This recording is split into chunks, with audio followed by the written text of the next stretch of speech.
Welcome students to the next lecture in the series. Let us move towards the next section of Unit 2, ratio analysis. We have already seen the meaning and the other concepts in the previous lecture. In this lecture, we are about to classify the ratios.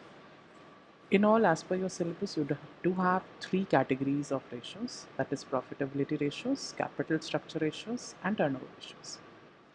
But here we are about to study 5 of them because it comes in your examination. So overall, we will be studying the 5 categories, that is profitability, turnover, financial, capital structure, and coverage ratios. Now let us get acquainted with the names of these profitability ratios one by one.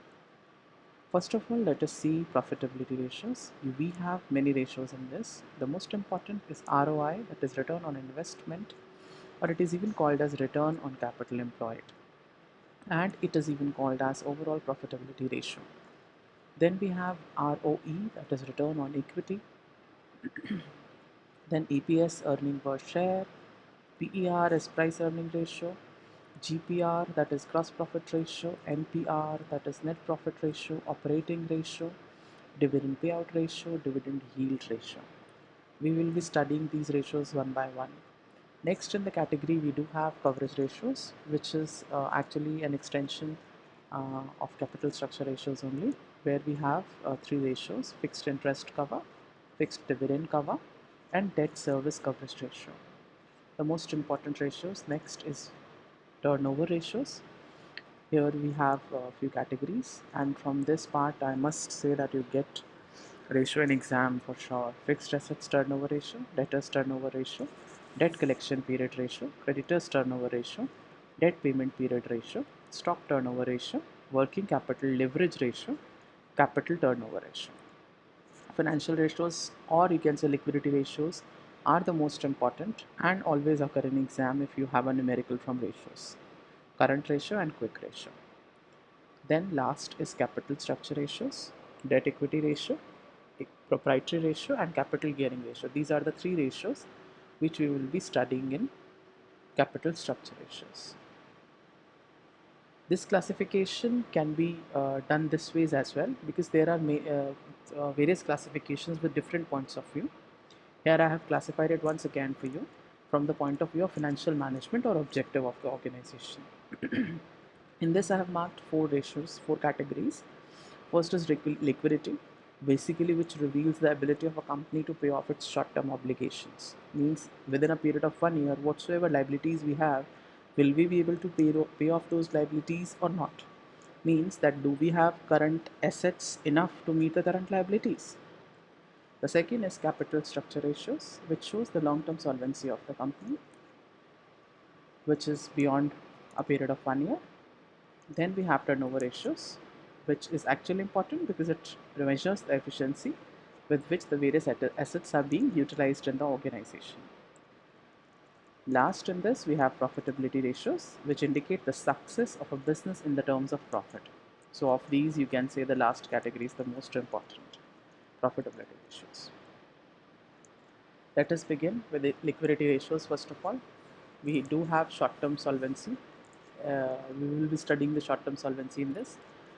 Here we have two categories, current and the quick ratio. Before starting these ratios, you must be acquainted with the term liquidity.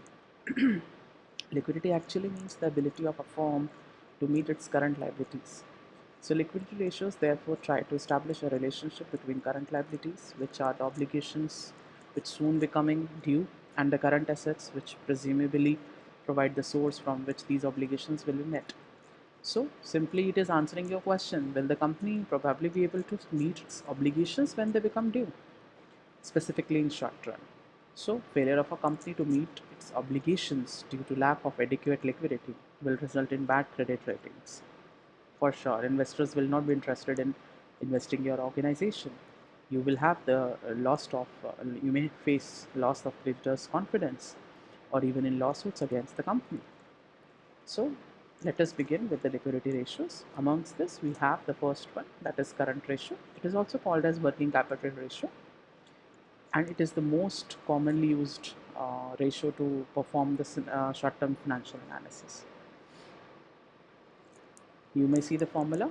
Current ratio is equals to current assets upon the current liabilities. Let's move further. Under this formula, the current assets that we have, it includes all the current assets, may it be cash in hand or at bank, readily marketable securities which you can convert into cash within a period of 1 year, bills receivable, debtors less the provision of the bad and doubtful debts, stock in trade, prepaid expenses, or any other asset which in normal course of business will be converted into cash in a year's time. And in denominator, we do have current liabilities, which include all the obligations maturing within a year, such as sum to creditors, bills payable, bank overdraft, income tax payable, dividend payable, outstanding expenses, provision for taxation, unclaimed dividends. So basically, all the liabilities which are due, which will be becoming due within a particular year. The most important, the significance of this ratio. Current ratio actually gives, or you can say throws a light on the short-term financial position and policy of the organization. So it indicates the firm's ability to promptly meet its short-term liabilities or not.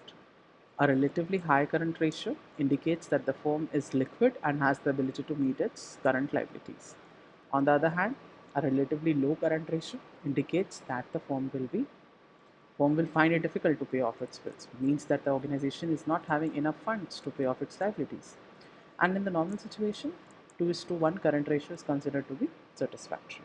In a situation, means that it should be twice, current assets should be twice of the current liabilities. If it is 1:1, that means that you just have the enough funds to meet the, or you have the enough current assets to meet the current liabilities, which is actually not a very good situation. So very high current ratio is also not desirable if you see, because it would indicate the idleness of funds, that you're not able to use your funds. So it is also not a good sign or efficient sign of financial management. Now here is a question we have. There is a balance sheet of a company given to us as on 31st March. We do have certain liabilities and certain assets. From here we will be picking the current assets and current liabilities, and we will be finding the ratio that we have already performed in the class. The solution can be taken from the ARCR. The quick ratio here we have as asset test ratio or liquid ratio. It is also called as. So it is most severe test of liquidity of a company than the current ratio. So it shows the ability of a business to meet its immediate financial commitments. It is used to supplement the information which is given by the current ratio. So basically, uh, it is a more severe test which shows about liquidity. Now here is the formula: quick assets, or you can say liquid assets, upon the current liabilities or quick liabilities. But there is only a small difference. Let us understand what is the basic difference between quick liabilities and current liabilities. Let us see for current assets first. Quick assets, you know, it includes all the other assets, cash, debtors, excluding bad debts, or securities, which can be realized without difficulty. But stock is not included in quick assets for the purpose of this ratio. Same ways, from your current liabilities, you need to exclude the prepaid expenses as they cannot be converted into cash. So liquid or quick liabilities refer to all the current liabilities except your prepaid expenses, from your bank overdraft, except the bank overdraft. Rest all are included. So you can understand that current assets include all except the stock, and prepaid expenses are also not included. So they are also excluded because they cannot be converted into cash. And for current or quick liabilities, you can see that you have all the current liabilities except the bank overdraft. So that is only the small difference in quick liabilities and current liabilities, that there is no bank overdraft in that.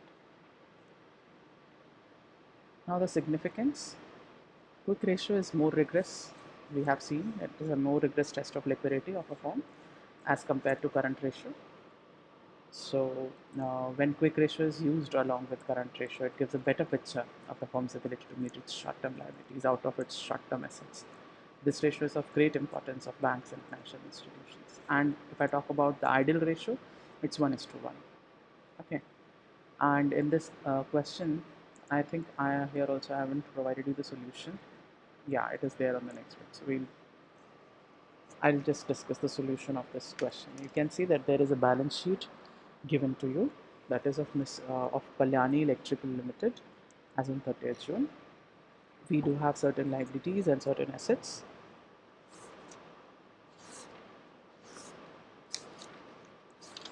So let us see how to calculate the current ratio and the quick ratio. For current ratio, first of all, you know that you need to find out the current assets. For that purpose, let us see which current assets are there in this one. We do have short-term investments, stock, debtors, prepaid expenses, and cash. So you may add all five of them, and you will be able to get a total of 1,30,000. For current liabilities, you can see that we do have sundry creditors.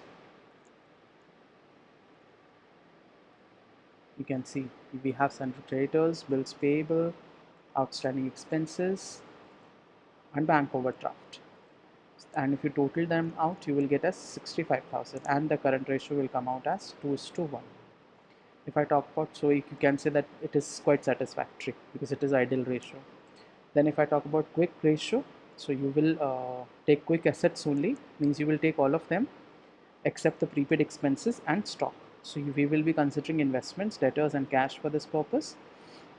If you total them out, it will be 79,000. And if I talk about quick liabilities, except bank overdraft, we will take all three. So sundry creditors, outstanding expenses, and bills payable will come out as 60,000. So 79,000 divided by 60,000, you will be getting the ratio as 1.32:1. So you can see it is more than satisfactory because the ideal ratio is 1:1. Quite simple. Okay, let's move towards another question. Commenting is very important in these. Here is a question. This kind of question can appear in your short questions for 5 marks or so. Here they have given you the ratio.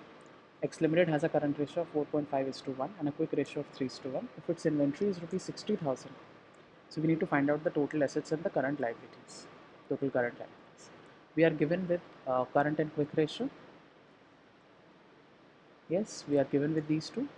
And we know that very well that current assets minus the quick assets gives you inventory. So from there you can make the relationship like this, and therefore you can find out the ratio of so you can find out the current assets from using your current ratio as 1,80,000 and current liabilities as 40,000. From there you can just put the value to the quick assets and find out from there, and that would come out as 1,20,000. If the doubts still persist, you may contact me to clear the doubts further. Let us have a look to this one more question.